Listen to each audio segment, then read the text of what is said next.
Je m'éveillai pour tout de bon. Paul était près de mon lit et tirait doucement mes cheveux. « Je les ai entendus. Ils sont passés devant la porte, ils ont écouté. J'ai vu la lumière par le trou de la serrure.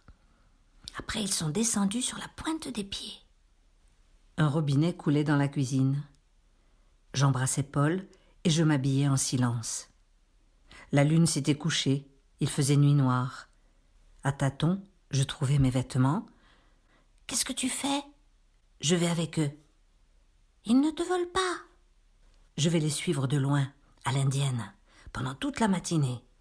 À midi, ils ont dit qu'ils mangeraient près d'un puits.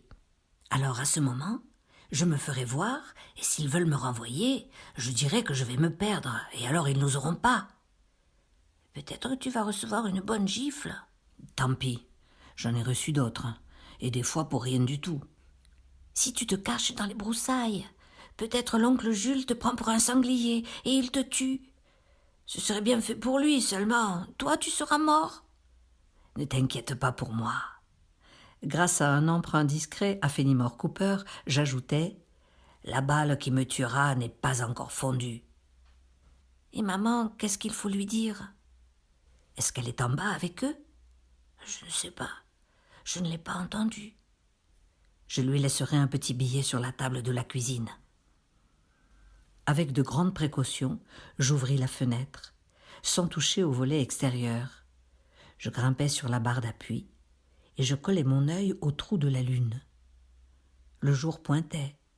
Le sommet du Taoumé, au-dessus des plateaux encore sombres, était bleu et rose.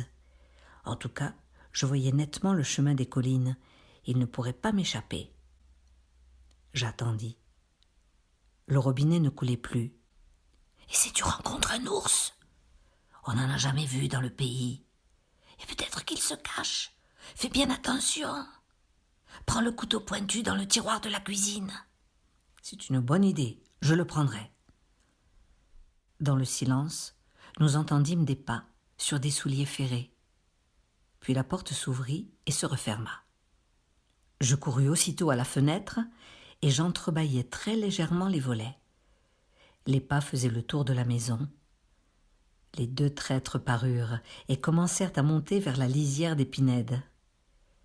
Papa avait mis sa casquette et ses jambières de cuir. L'oncle Jules, son béret et ses bottes lacées. Ils étaient beaux, malgré leur mauvaise conscience, et ils marchaient d'un bon pas comme s'ils me fuyaient. J'embrassai Paul, qui se recoucha aussitôt, et je descendis au rez-de-chaussée. Rapidement, je rallumai la bougie et je déchirai une page de mon cahier. « Ma chère petite maman, ils ont fini par m'emmener avec eux.